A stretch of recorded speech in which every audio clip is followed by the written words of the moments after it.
Pretend they're flame cannons. Okay. Boom. Fireworks everywhere. Welcome to the stage. Okay, I do not have my little clicker. You're just. Oh, I can manage. I can do this. I can do this. Okay, great. You know what's going to make this interesting for everybody is if you ask me questions. I can give you a monologue. I don't want anyone falling asleep. So I want to know what's important to you and what do you want to know. The single mom part, I got to take that out. I mean, whatever. Don't take that out. Don't take. My kids just graduated from college this year. How cool is that? But you were a single mom when you started. I was. Yeah. Yeah. Do you know whom she's? Yeah. You know what MOM stands for, right? Made of money, right? Yeah. Or so they think. Okay, guys, I think before I get started, I have to give a heartfelt thank you to Christina. What an amazing group she has. Let's give her a big hand. Thank you, Christina. And it's really an honor to be back. Thanks, guys. I mean, here it is what night? I don't even know what night it is. Thursday night, right? And here you are. So it tells me that, first off, what I know about you is that you're some of the 1%. You're the 1%ers who are going to do well because you took your time to be here tonight. You're not watching TV and we all have responsibilities and things we need to do, but it's important to you to better yourself, and it's important to you to invest for your future. And so that's cool. So how many of you have self-directed IRAs right now, so I know a little bit more about you? Just a few. And how many never heard ever about a self-directed IRA, have no idea what it is? Anybody? A couple. Okay, good. All right. Well, you will by the time we're done. So this is little, for the lawyers. What we are is we're an administrative firm. We're not advisory. So we're never going to tell you what to invest in because it's self-directed and you're going to choose your investment, right? We don't choose it for you.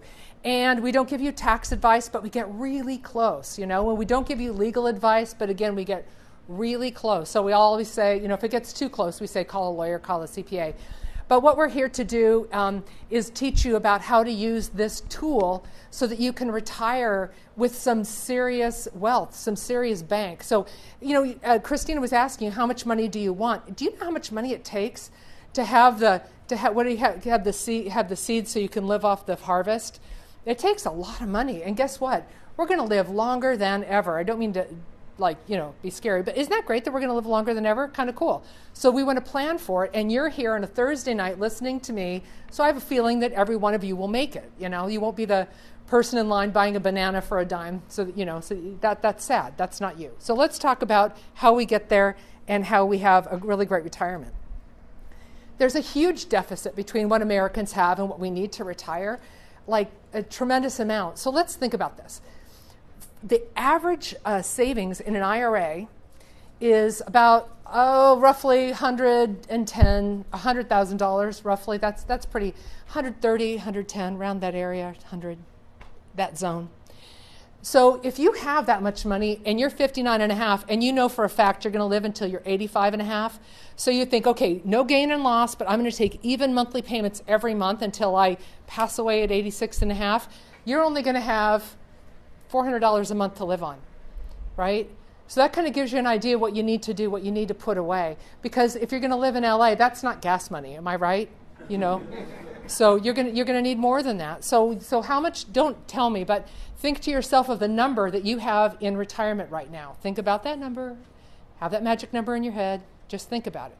And then while I'm talking tonight, be thinking about what do you need that number to be.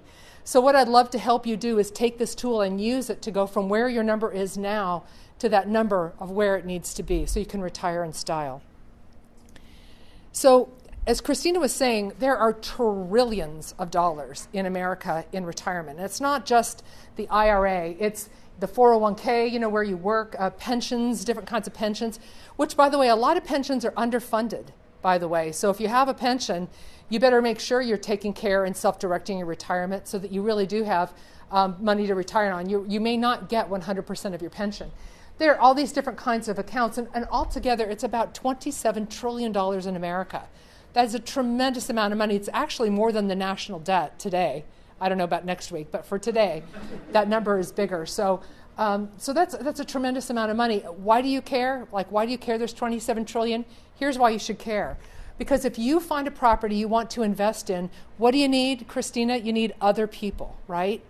other people's money. This is $27 trillion of other people's money to work on, to work with on your deal. So one of the takeaways, if you feel like writing something down, you could say, ask people, do you have an IRA or do you have a 401k with a previous employer?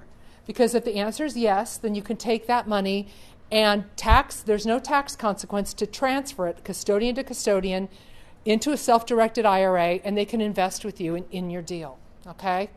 So do you have an IRA? Do you have a 401k with a previous employer? If they say yes, and you say, do you know you can, that money can invest in my deal? And they'll flip out that you've got to be kidding me. No, you can't do that. It's an IRA. It's got to be in the stock market. Most people don't know about this, which is why I like my next slide. I'm pretty sure this is it. Yay, why haven't I heard about this? One person hasn't heard about this. When I got into this industry, I couldn't spell IRA, all right? So this is a lot of people don't know about it. In fact, a lot of attorneys and CPAs don't know about this. I get the call, yeah, my CPA says that my IRA cannot invest in real estate. Well, I promise you it can. And it has been for how many years? Oh gosh, it was 1974 when Gerald Ford signed the ERISA laws into effect. It was 1975 when they went to effect. How many of you were born 1975 or after that? Wow, okay, so your whole entire life. But for those others of us, for a long frickin' time, like over 40 years, you've been able to self-direct your money. And so when the IRS came up with these rules, they didn't delineate an IRA from a self-directed IRA. An IRA is an IRA. All the rules are the same. The only thing that's special about it is what you can invest in. So think of like an IRA like a bucket. Okay, it's like this bucket that's going to hold massive assets. And if it's with like a TD Ameritrade or Northwestern Mutual or whatever, E-Trade or something, it's going to be invested in the stock market, mutual funds, stock market related assets. But a self-directed IRA, what makes it self-directed is that you can put different assets in that bucket. If you call Charles Schwab and say, hi, I've got my account with you, I want to use it to buy a house, they may say we can't help you, or they may say you can't do that. And you can. And they can't help you with it because they have SEC licenses and they're not allowed to. So that's why the self-directed IRA industry exists. So there you go. Longer than some of you have been alive, you've been able to self-direct your IRA. It's nothing new.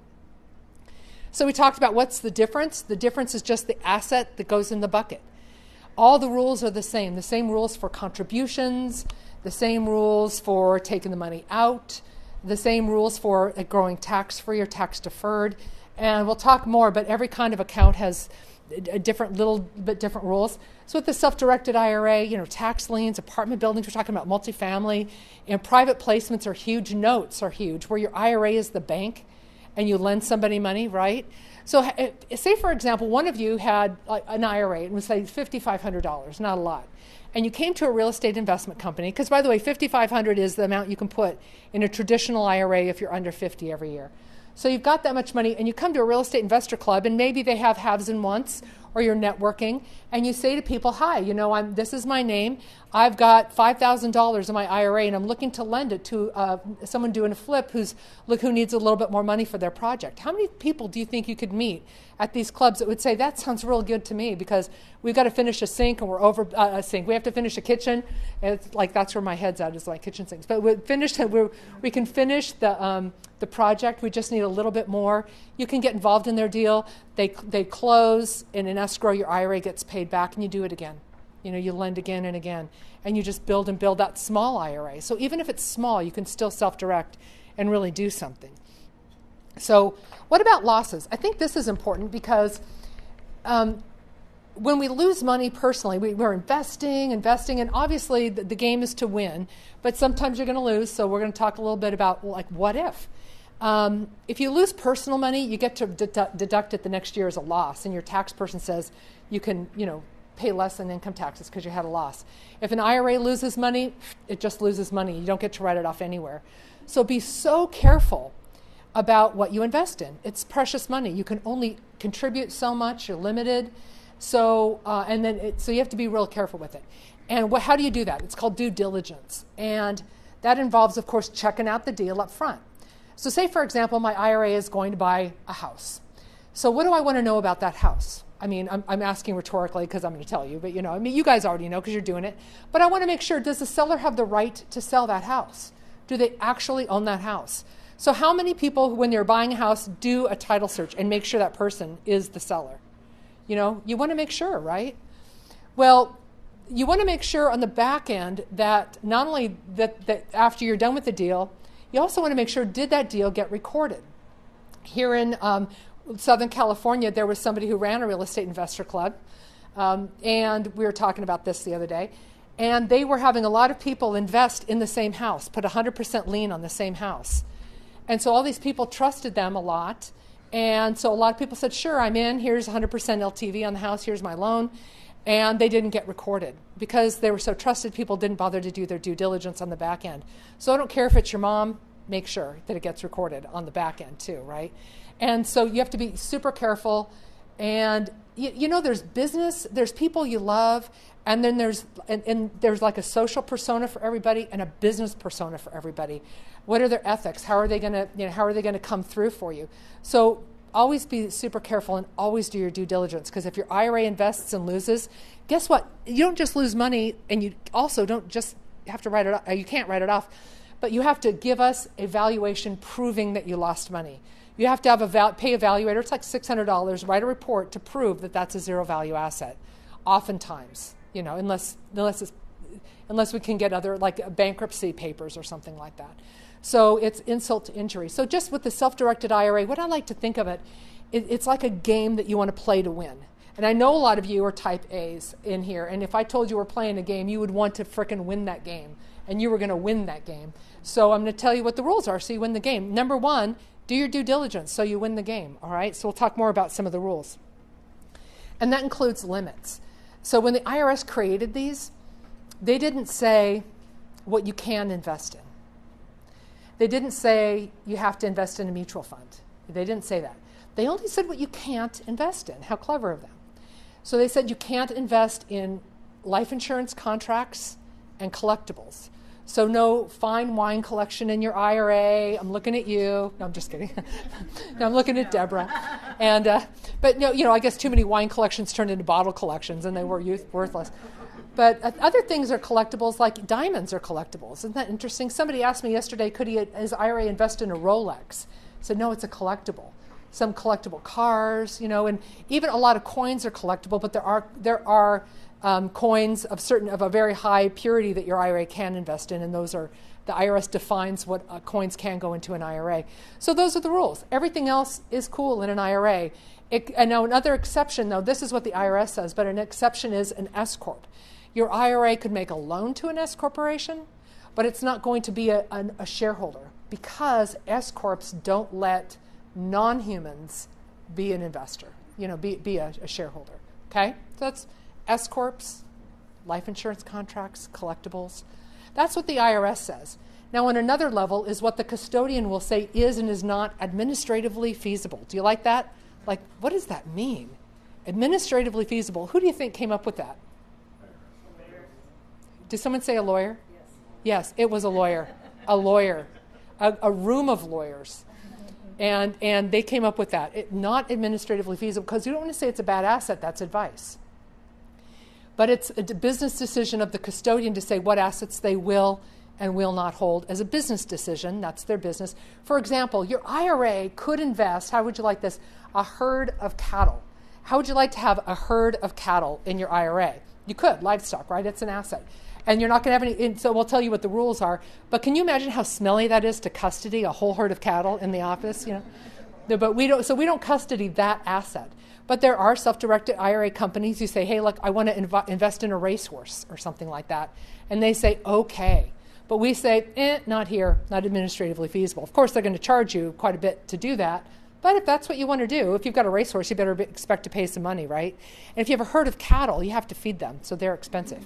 So we'll talk more about this, but these are that's what you can and can't do. I think that's pretty important. All right. So what if the money is with your current employer? I had this phone call today. This really nice man's on the phone, and he was referred by a friend, and he's telling me that he's so excited because his wife has this really huge 401k, and can I invest in real estate? Can I do that? Yeah. He's so excited. And so we start talking about it. He wants to use his wife's 401k, but she still works at the company. So if you work for an employer, you probably will not be able to self-direct that money. You'd have to go and ask your plan administrator for what's called an in-service transfer. You work there, you're in service, and you want to transfer the money. It's not a law. It's not like a statute or anything. It's a contract. So the contract is called the plan document. So you ask your plan administrator to look at the plan document and tell you if you can have an in-service transfer. Now, a lot of times if you work for Company A and they were purchased by Company B, then you could move the money from Company A into a self-directed IRA. You could transfer it a lot of times. If you're 59 and a half, a lot of times then you can get an in-service transfer. But whether you can do that or not is in the plan document. So there you go. All right. So again, about the rules. We're going to play this game to win. Where do you find the rules? Where's the rule book? If you want to write this down, it's irs.gov. We're going to refer to this website a couple times. The IRS's website, irs.gov, publication 590. And I find this publication, when I'm reading it, just an easy read. It's well written. It's very plain English. I was really expecting to read Farsi, which I can't even comprehend. So, but it's not. It's actually in English, which is really helpful. And it tells you a lot of the rules. Now, they've broken it down into two different sections. It's Section A for how the money goes into your IRA, and Section B for how the money comes out of the IRA. And for the first time, they talk about prohibited transactions, which I'm going to get to in a minute. Okay, so Pub 590 talks about Roth and traditional IRAs and what the rules are and how you can use them. With the self-directed IRA, too, has this really unusual situation. I don't know how to put it in any other way, but or a restriction. Some people your IRA can do business with. Some people your IRA cannot do business with. So these disallowed people, they're your lineal ascendants and descendants. So it's your parents and grandparents and their spouses, you and your spouse, and your children and your grandchildren and their spouses. Plus a 50% business partner is disallowed, anybody offering services to the plan. All right, so if you forget this, you can call me. That's the nice thing. And I have all my contact information on the check-in desk, by the way. So these are disallowed people, lineal ascendants and descendants. And these people, so what you want to do is if your IRA is going to invest with somebody, arm's length. Did you have a question? Disallowed for what? I'm sorry, I missed that. Sure, disallowed from investing in your IRA. So a disallowed person is disallowed from investing with you in your IRA. And I'll show you an example in a second. The people who are allowed, the qualified people, are like your neighbors and your cousins and your brother and sister, your aunts and uncles, your nieces and nephews. So what this means, to boil it all down, if your IRA owns a house, your uncle could live there, but not your dad.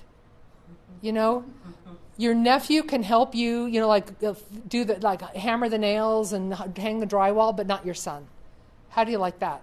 That's the rule. Your IRA can make a loan to your niece so she can go to college, but your IRA cannot make a loan to your daughter so she could go to college because they're disallowed people. So your IRA is arm's length from disallowed people. Pretty important rule if you're going to play this game to win. That's really one of the number one rules. Because now we get to, drum roll, prohibited transactions. Boom, stop, right? That's the hand. And so you want to stop because what happens if you commit a prohibited transaction? It is game over. Game over. That money becomes, if the IRS says this is prohibited, they disperse your IRA to you as they dissolve it. Now it's your cash that you earned and you owe taxes and maybe back taxes. So I want you to play this game to win. And the way you play the game to win is to know the rules.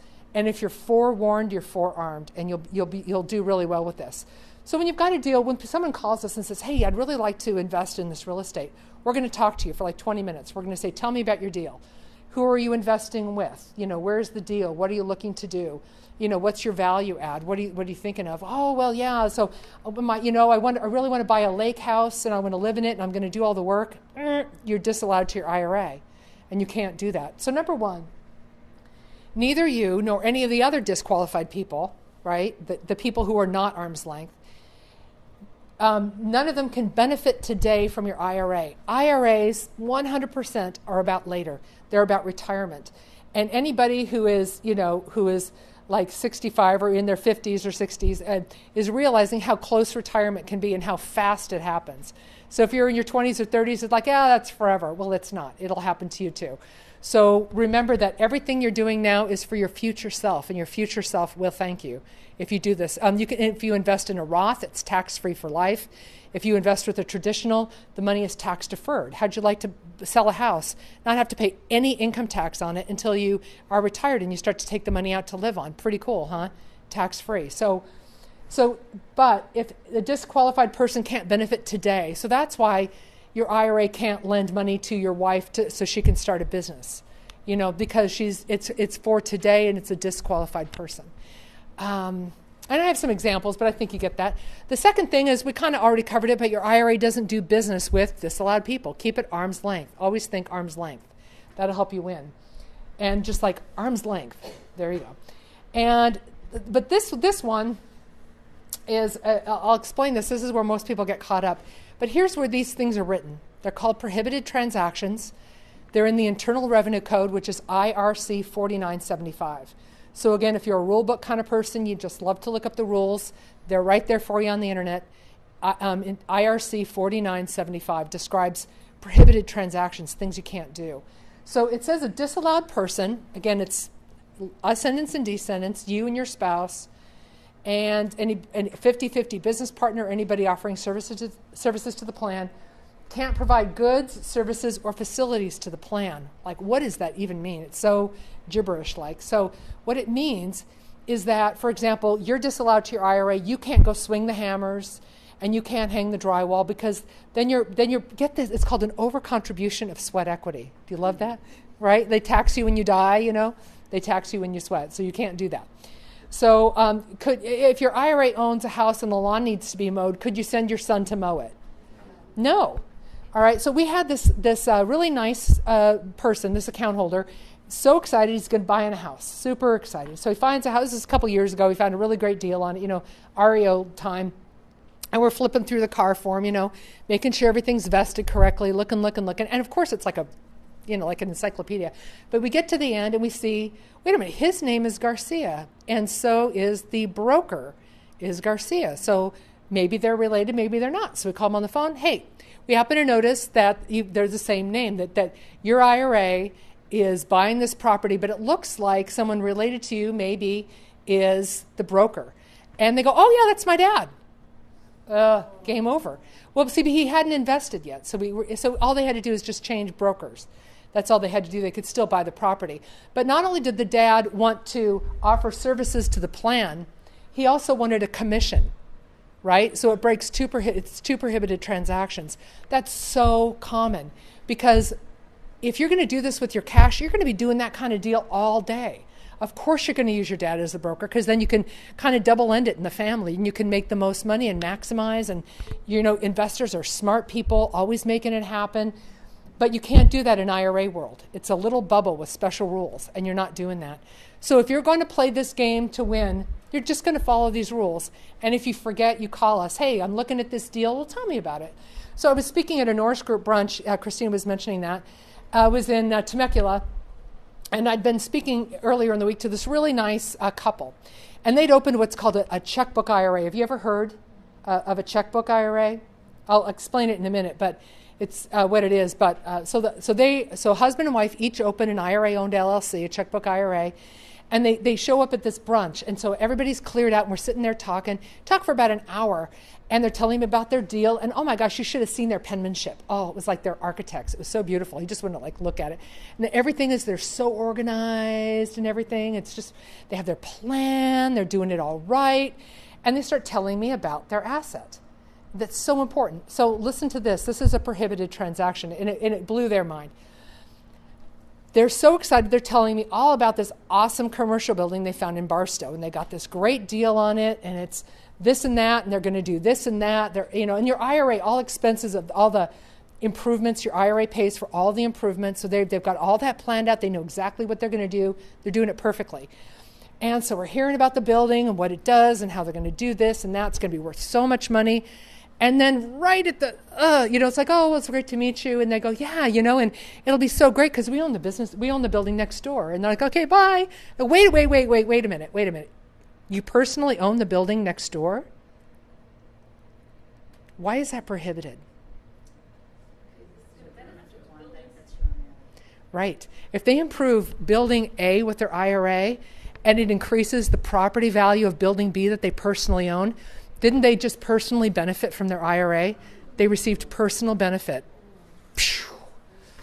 Right? And there's case law where that's happened. Yes? That was my exact question. If there's tax case law. Oh, yeah. Oh, yeah, there is. Absolutely. Absolutely. So there's so many great things you can do with your IRA. It's a dynamic tool. But I want to tell you of the rules. Again, play to win. These are the rules so that you can use this tool effectively. So if it's a prohibited transaction or not, just call us. Tell us about your deal. That's what we want. We do that all day. I have a whole staff of people that do that. Yes? So you covered this a little bit. I was curious. I've heard stories of people borrowing from their self-directed IRA where they pay. It's almost like a loan or something. Okay, so he's talking about borrowing from your self-directed IRA. Let's talk about that. With an IRA, you cannot borrow from an IRA. Can't borrow. You can take them once in 12 months. You can take money out of an IRA, have personal use of it for 60 days, but it has to go back into another qualified plan within 60 days or you're taxed on the money you took out, okay? That's an IRA. But if you have a 401k or a solo 401k, that's a different thing. You can self-direct a solo 401k. It's not an IRA, and it has a special provision where you can borrow personally 50% or $50,000, whichever is less. That's a 401k, not an IRA. So yes, you can borrow from a 401k. Is the answer to that? Yes. How do self-directed IRAs work with syndications? How do IRAs work with syndications? Right. So we do this all the time. So the whole thing is a 3-step process. You open an account, you get the money in it, and then you invest. Opening an account is a day, getting the money rolled over from another custodian, like maybe 2 weeks. And then while we're waiting for that money to come over, we can be looking at your investment documentation, the operating agreement, the subdocs, and look at the whole thing and member ledger and make sure it's vested correctly and get it all queued up. So when your money comes in, then boom, your IRA is invested in that private placement. And that's how that works. Yes? Question. Just say you're not rolling over money, you're slipping them on, just a straight self-directed. Would the money be non-taxed like a Roth then if you're starting a brand new one with your fresh money after taxes? Well, let's talk about this. So there are different kinds of accounts, and we'll get to this in a minute, but each different kind of account has different tax treatment for the most part. But a Roth IRA is the only IRA that is tax-free for life. You contribute after tax dollars, okay? And then after, you have to wait a 5-year period, long story short, and then you can take the money out at 59.5, tax-free for life. That's how that works. If you open one up, just say with $5,500 this year. Yes. Well, self-directed, it's still going to be taxed like a regular one. It's still going to what? It's still going to be taxed like a regular one, even though it's after taxes. No. A Roth will always be taxed like a Roth. But if you... But self-direct, just a self-directed regular, like what you do. I'm not rolling money into it. I'm opening a fresh one after tax on it. I'm confused about fresh. Okay, so here's the kind of IRAs that exist. There's traditional Roth, SEP, simple, spousal, inherited. Those are the IRAs. And whether they're self-directed or not doesn't matter. Yeah, so it could be a fresh traditional, fresh Roth, SEP, simple. So it depends on what kind of IRA it is. Fresh, it doesn't matter. Except, for Roth, you have to have a 5-year rule to pull it out. So that's kind of how, did that answer your question? Okay. Yes? How far down the line for that couple, if they, let's say, didn't get your advice and they just continued going down the line, how soon would it hit them of whatever penalties you'll find the IRS? That is such a good question. So I told you about the cautionary tale of the couple with the perfect penmanship, right? So he's saying, when would they have gotten caught? Hey, maybe never. Maybe never. Maybe they could go on the whole way, but if we see a prohibited transaction, we can't allow it to go forward. So, but guess what? Here's what happens. Like for example, somebody's IRA owns a house and they got divorced and the husband went to live in the house that the IRA owns. So the wife called the IRS on him. Hey, he's living in the house, or, it could be you're told on, or it could be you get audited for something else. Just everybody sometimes gets audited. Who's been audited in this room? I've been audited. You've been audited. So you just get randomly audited. Christine's been audited. So, if you get audited and then they go, well, there's this expense for paint. Oh, don't worry, that's my self-directed IRA house. I don't, prohibited transaction. So that's how it is. So the chance of getting caught is pretty slim. But the point is Correct. So when you get audited, you're like, yeah, I'm sleeping at night, and I can have, yes. When buying a property with your IRA, and you said it can't be linear. Correct.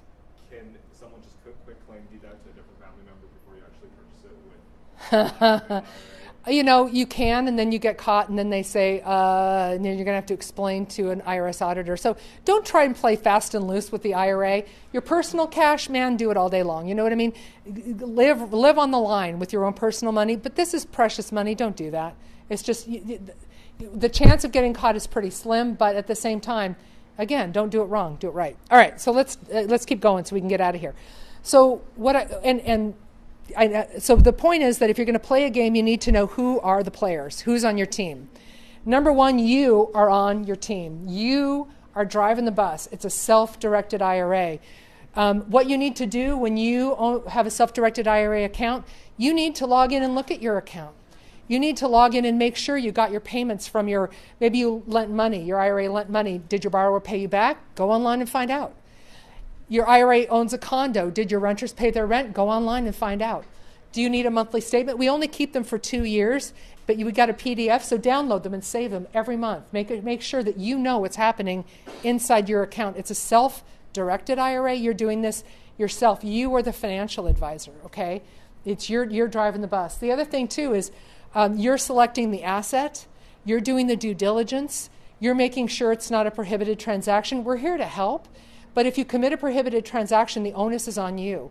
A lot of times people will lose money in a self-directed IRA and try to sue the self-directed IRA company, but there's just a boatload of case law that says it's self-directed. We didn't advise you to invest in this. We're not advisors. We don't recommend or endorse assets.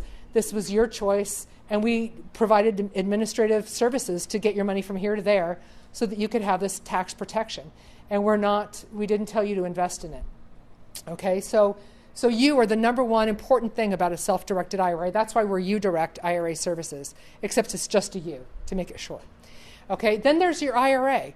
Your IRA is the tool that you use, the vehicle that you use to invest, tax-free in a Roth or tax-deferred in a different kind of account. Super cool. There's no capital gains. Do you have to add back depreciation? No, because you didn't get taxed. Yay, right? So your IRA is the tool in your tool belt that you can use, or other people's money, other people's IRAs. Then there's uDirect IRA Services, the best company in the world. Okay. Woo! Yes. Yeah. Psh, psh, psh. I was going to ride a motorcycle in here and everything, and we just didn't have time. So very excited. uDirect IRA Services. We're the point of contact for everything. Hi, my mom has an IRA with you. She passed away. I've got an inherited IRA. What do I do? I just moved. I need to change my address. What do I do?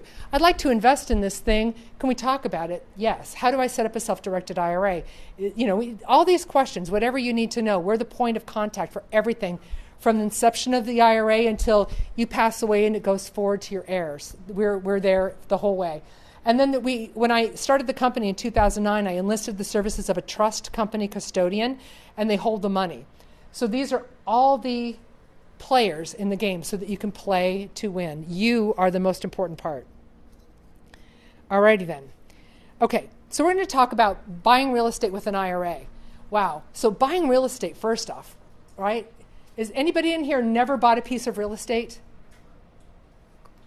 All right, cool. All right, when you do it, you'll be so surprised about what's involved.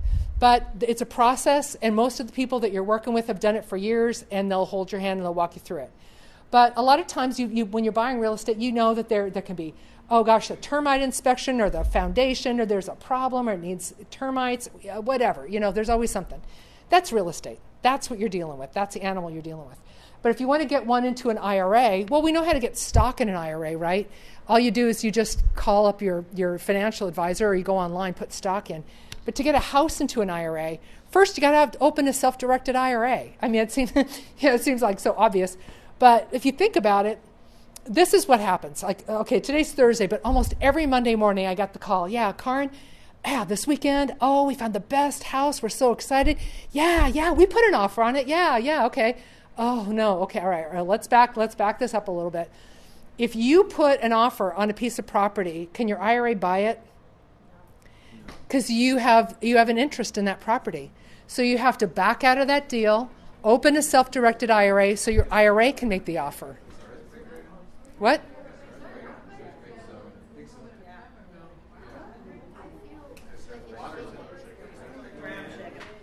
Are we cool? All right. California. Is it? All right. Look at your water. Okay, I think we're good. All right. Is everybody cool? Yeah, I was saying. Or maybe I'm just jumping up and down, you know. I know, so much energy. Okay, guys, so let's get back to it. We survived the earthquake of 2018. Yay. So when your IRA does invest in real estate, you've got the IRA open. That's the first thing. And then you got to fund it so that when you're ready to find that property, you can actually, you've got money to put down as a down payment or an earnest money, right? That's what you have to do. So, but the cool thing about the pros of it, it's just fair to go pros and cons here on this. The gain that you get is capital gains, tax rates. It's tax-free or tax-deferred. There's no time limit for holding that asset. You buy it today and sell it tomorrow. You can do that. Your IRA can borrow money, and I'll talk about it. And there's a potential to earn a larger return, and that your money can compound faster, because when your IRA earns a return, it's not being diminished by tax. So say you buy a property for in the Inland Empire somewhere for say $350,000, you hold it for 10 years, now it's $600, and here comes all that money back into your IRA. Boom, you just sold it. Another $250 in capital gains, right? And so it's all in your IRA. Guess what? You're not taxed on that. It just sits there very comfortably. And then you put it to work in another deal. Now you've got $600,000 to go out into your next deal, and you buy a bigger property or two of them, and it just keeps growing and growing. And by the way, where there is a cap on how much you can write a check for and put in your IRA, there is no cap on how much your IRA can earn. It is unlimited, right? Ask Mitt Romney with his $20 million IRA, right? What's the cap on putting in? We'll talk about that in a minute, but for a traditional and Roth, it's $5,500 if you're under 50, 50 plus it's $6,500. Every account has usually a minimum and what they call a catch-up contribution. So if you're over 50 plus, then you could get to add a little more because you're a little older and you're closer to retirement. So yeah, so that's the upside. The downside is that his water is still shaking. No, the downside, we're having tremors here, is that there's no tax advantage to owning real estate in an IRA. You may go online and read an article, don't buy real estate in an IRA. Well, and maybe that's good advice. Maybe it is. So let's talk about that. There's one question. If you have a whole bunch of money in your checking account right now and you're looking for a property, and you have a whole bunch of money in your IRA, your self-directed IRA, and you're thinking, which one should I use to buy this property? Got to make a decision here. You talk to your tax advisor. They may say you've got more tax advantage buying it personally than you do in a self-directed IRA. But you got to pencil it out before you know where you're going to get the biggest tax advantage. That might be the case because if your IRA owns a property, say a condo in Hawaii, and it's a rental, and you travel to Hawaii, you're not going to write off that expense of traveling to where your self-directed IRA property is. But if you own it personally, oh yeah, you're writing it off, right? So you don't get those same tax advantages that you do when you own real estate personally. And that's really, again, you got to know the rules to play the game. So maybe in that case, it makes sense to use your personal money. But here's a different question, just a totally different question. You don't have a ton of money in your checking account, but you just used to work at Boeing, or your neighbor did or whatever, and you're going to borrow their money. And so, and now you've got a ton of money in a retirement account. Now the question is different. It's not cash or IRA. The question is, does my IRA invest in the stock market or real estate or some other, private placement or precious metals, or is my IRA going to make a note? Can I invest outside of the stock market with this? So that's the new question. So that's the important thing. And then it might be, I'm a real estate investor. I understand real estate. It's an asset I know a lot about. I can control it. And has anybody ever seen a piece of real estate go to zero, except in Hawaii right now, where there's a big volcano? Not very often, right? And then you still own it, even though if it's hot lava, you still own it, right? So there you go. That's a different question. You don't get to deduct capital losses. Okay, and then you can't replace losses in the IRA. Your IRA loses money. It just loses money. You can make contributions, but it takes a long time. And of course, you're solely responsible for the gains and losses. But we're here to help. Okay, so IRAs can borrow money. Part of my background is being in the mortgage industry, 8 years as a loan servicer and 8 years as a loan originator. And when I found out that a bank would lend money to an IRA account, I was so surprised. They're not lending it to you. They're lending it to your account. And it's not about your FICO score. It doesn't matter how much you earn. Doesn't matter how long you've been on your job. It's not about that. Bless you.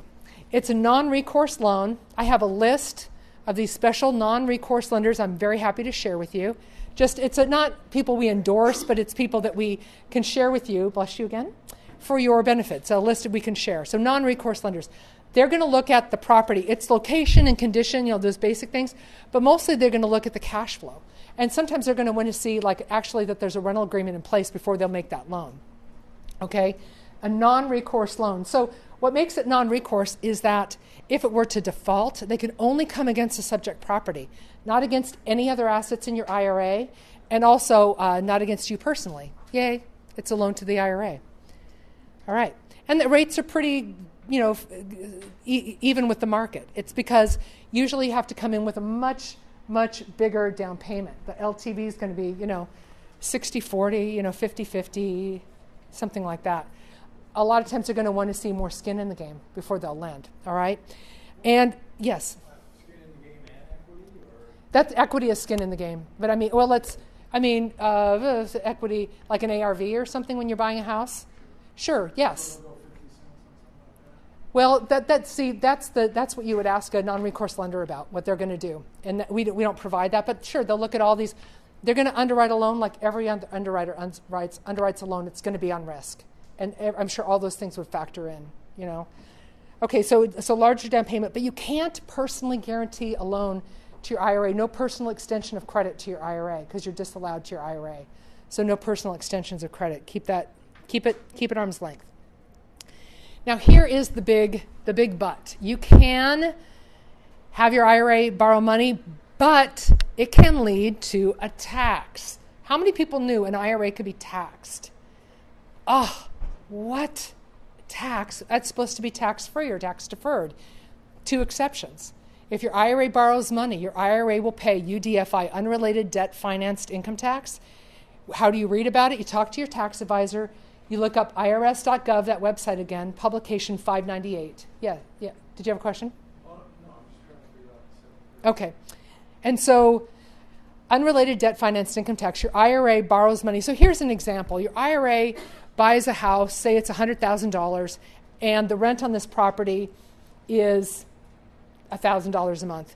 But your IRA only came up with $70,000 of it. Your IRA borrowed $30,000 of it. So here comes this $1,000 rent check. Well, the LTV is 70-30, right, in that case? So 30% of the proceeds, in that case $300, will be subject to this tax. What's the tax? It's the same rate as the trust rate, which I believe is 48.9%. So it doesn't mean it's high, right? Isn't it high? But it doesn't mean it has to be a deal killer. So it's math. So you do the math, pencil it out. Acquisition costs, closing costs, rehab, all your expenses. You factor in what is going to be my UDFI tax, and then does it pencil out? Because it might, and if it does, it'll allow your IRA to acquire an asset that it wouldn't have acquired without leverage.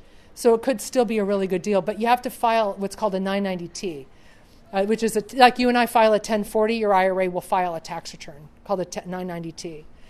So that's important to know. And then the other time an IRA can get taxed. Is that in every kind of IRA account? Every kind of IRA account. But guess what? The UDFI, the tax on debt, is not in a solo 401k. 401ks are not taxed on debt. How do you avoid it? If you're self-employed, have no full-time employees in your company or in any of the companies you own. Then you can have your solo 401k, borrow non-recourse debt, and not face this tax. Okay. And you'll discuss it with your tax advisor. But the other time is when your IRA invests in an active business. We're talking about flippers early. You remember when a flipper was a dolphin, right? Like, who's my age, right? But no, if you're a flipper, and that's running an active business in your IRA, and that can lead to UBIT, unrelated business income tax. So the question is, how many houses can I flip in my IRA in a year before I owe that tax? The answer is nobody knows. No one knows. With the IRS, if you ask them a question, the answer is always, it depends. So there was a young woman who went to tax court because she was called saying, oh, you owe UBIT tax because you flipped 25 properties in your IRA in a year. Like, what a rock star, you know? Young woman, just 25 properties in a year, that's awesome. But she's running an active business. And so after her conversation with the IRS, they go, okay, pay UBIT on 7 properties, but the other 18 can go tax-free. Why? Because it depends. It depends on the situation. So there's no law about how many properties you can flip. But sometimes if you're an active flipper and that's how you make a living and that's how you put bread on the table is by flipping, and you've got a crew and all this and that's your business, and your IRA flips 1 property, that can lead to this tax. But again, you'd have to pretty much be audited or come to the attention of the IRS that they understood that. So, that's really good to know. You want to play the game to win? What if you didn't know about this? What if you didn't know? And how much trouble could you get into? You know when people don't know about this tax is when they're investing in a private placement. You were asking me about those. So somebody's got, as a syndicator, they've got this really screaming deal. Maybe they're going to take down an apartment building, and they're bringing on members in their subscription. And so, but not only are they taking memberships from IRAs, but they're also borrowing money on the side. The fact that asset sponsor is borrowing money for that syndication is going to, on the K1, it'll flow through on your K1 that your IRA is going to owe UDFI tax because the syndication borrowed money for your deal. So your profits are based on leverage, and so you'll owe this tax. And they may not tell you that. They may not tell you that when you invest with them. So if you are going to invest in a syndication, everybody know what a syndication is? It's called a lot of different things. Private placement, Reg D offering, Reg A, Reg B, Reg C, Reg D offering. Somebody's gathering money, for a deal. Ask them, are you taking on leverage? Because now if your IRA were to lend money to the syndication, that would be different. But if your IRA is going to become a member, it can be subject to that tax. That's when it can be a real surprise. Again, you're playing the game, you know the rules, you're going to win because now you know. All right, so let's go. So again, with buying real estate, you open the account, you fund it, you write up a contract in the name of the IRA, and you fund, you record, you get your keys, and the tenants are going to make their check payable to the custodian for the benefit of your IRA. They're going to make it payable to the IRA. They could also make it payable directly to a property manager. You know how you have to keep things arm's length? A property manager can be an IRA's best friend when it owns real estate, best friend. So this is how it works. All right, open, fund, invest, and there you go. So here's an example. This is going to blow all the rules. I told you about prohibited transactions. Well, here's a father and a son, and they're going to buy a house together. So dad has cash, the son has a traditional IRA. All right? So the title reads, well, we've changed our vesting, but typically it could read custodian for the benefit of the IRA. We've changed it around. It's the person with an IRA with a trust company, and I'll explain that in a minute. But whatever the vesting is, that it's going to read like that as tenants in common, so dad and son. But wait a minute, didn't I tell you that father and son are disqualified to each other? They are, but this is a loophole. As long as neither one of them had an ownership interest in that property to begin with, and it's a brand new deal, and they close concurrently, their names record at the same time on title, and they obtain ownership at the same time, then it's a loophole. It's not prohibited. So you and your spouse, you and your parents, whatever, you and your kids can invest as long as the disallowed people, as long as you do so concurrently. All right. So it's after the deal that they have to worry about that. Now, after the deal, they could never buy each other out. They're never going to live in the property or have any personal use of it at all. Here comes the rent check. Let's talk about that. Here comes the rent check. Your tenant has to write 2 rent checks, one to dad and one to the son's IRA. And that's when a property manager can really help, because it's hard to get them to write 1 check, let alone 2, right? So they can write the checks to the property manager, and then they don't need to know that your IRA owns it, and the property manager just takes care of it. So that's another thing. Same thing, here comes an income tax, or a property tax bill. IRA, dad pays half, or he pays his pro rata share with his cash, and the son pays his pro rata share with his IRA. And that's how it goes. Expenses and income and outgo is pro rata. All right. So I was mentioning, and this is really important, that all expenses of the IRA have to be paid for by an IRA.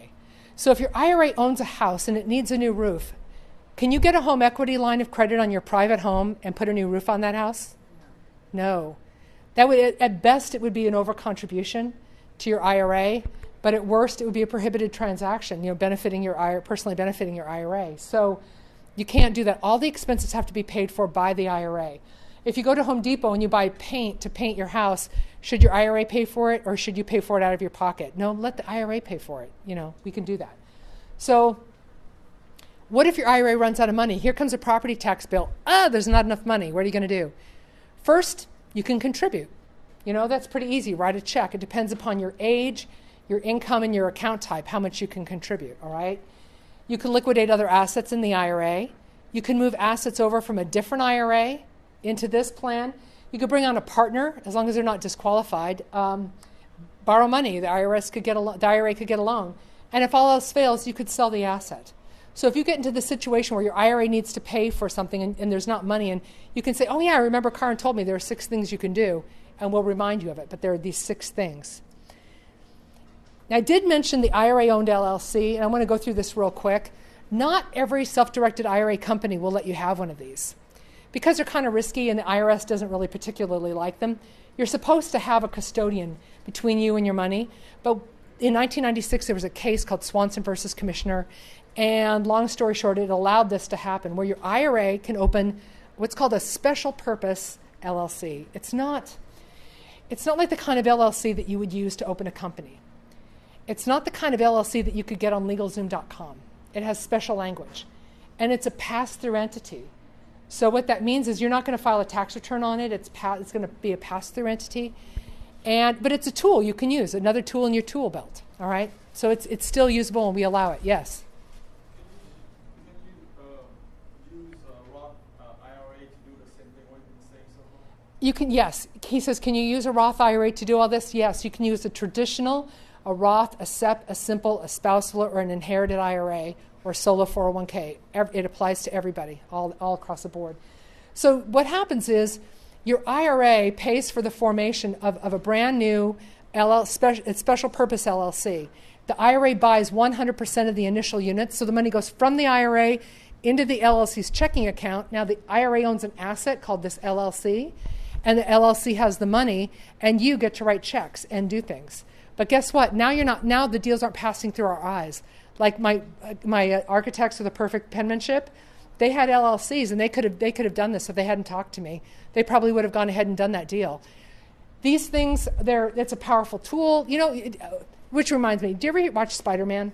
I love this. Like he says, with great power comes great responsibility, right? That's the case with this. So it's a lot of power, and you have to use it responsibly. You have to understand all the prohibited transaction rules. So if you have one of these, call us if you want to know, hey, is my deal prohibited? And we'll talk to you. But it's a tool you can use. And these are the kinds of plans. Again, we've talked about this a lot tonight. But, it's not just, we call it a self-directed IRA, but all of these plans you can self-direct. Typically, these kinds of employer plans don't apply to our industry. The Solo K does, and all these other kinds. So the self-directed IRA is an umbrella that covers all of this, just so you know. And how do you do it? You open an account, you fund it, and then you invest. You complete an application. I've given you one if you wish to open one tonight. It's a $50 setup fee. You give us a driver's license and a copy of your asset statement. And then that's great. Now we get your account open. We give you a password and ID so you can log in. You're open. The next thing you do is we're going to help you fund your account. So you're going to contribute. You're going to do an IRA to IRA transfer, or you're going to do a rollover of a previous employer plan. So one of these is going to get the money in. These take about 2 weeks, just so you know. Then after it's open and funded, you invest. You select the asset, and then you give us the paperwork and the supporting documentation and what we call a direction of investment form, very simple form. It just says what you're investing in and how much, and you sign it, kind of like a check. And then there you go. Now you've self-directed. Yes? Is there an annual fee? Yeah, there's an annual fee. So there's a $50 setup fee up front. The annual fee is $275. which is a flat fee regardless of the number of assets in the account and regardless of their value. Some other companies will charge you a sliding scale, so the more it's worth, the more they charge you annually. We just have a flat fee. Your account could be $1 million or $100,000, same flat fee. Okay. And then we ask that you leave $325 in the account as a minimum balance. There are some other fees, like if you bounce a check or you need a cashier's check or some special service. We've got fees for that, but that's pretty much what you run into. And this is a picture of me after 2 hours of hair and makeup. Okay, there you go. See the curls? Not so much today, but there you go. And these are my old earrings. Okay, I wish I had those. Okay, so there you go. This is my contact information. Okay, so we have a couple minutes for questions. If you guys still have questions. Yes. So if you have a traditional IRA. Traditional IRA. To roll it into a solo 401k so you don't pay taxes, is there a good time to do it, a good way to do it? What an excellent, intelligent question. She says, if you want to take an IRA, I'll tell you why, and you want to roll it into a solo 401k, is there a good time to do it? I've never been asked that before, but yes. The answer is yes, there is. Because if you're going to open a solo 401k and you want to make a previous year contribution, say for 2018, you have to have that plan open by December 31st of 2018. And guess what? We stop opening them about December 7th because we can't get an EIN on the plan. The IRS is so backed up we can't even get through their doors. So you plan in advance to open that up. But now you've got it open and it's established and you've adopted the plan. Now here it goes, whoop, now it's April. You want to make a 2018 contribution to your plan. Guess what? You opened it in 2018. So in 2019, you can make a 2018 contribution to that plan for contributions. And then you can also transfer the money into you can transfer your IRA. And Do you have to pay the taxes? you don't pay taxes. When the money transfers from custodian to custodian, it's not taxed. Even if it's a traditional to a solo 401k? Even if it's a traditional to a solo 401k, because they have the same tax treatment. A traditional IRA is a pre-tax account. A solo 401k has two buckets. It has an employer and employee bucket, and one or both of those is going to be pre-tax. So it goes from a pre-tax account to a pre-tax account. It's not a taxable event. Okay? Did I get it? Answer that? Okay. That's a great question. Yeah, so you want to open it by the end of the year. Yes?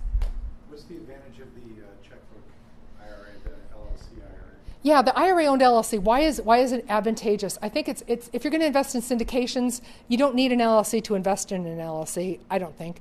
It may or may not have asset protection because it's an LLC, protection from creditors. That's something to talk to an attorney about.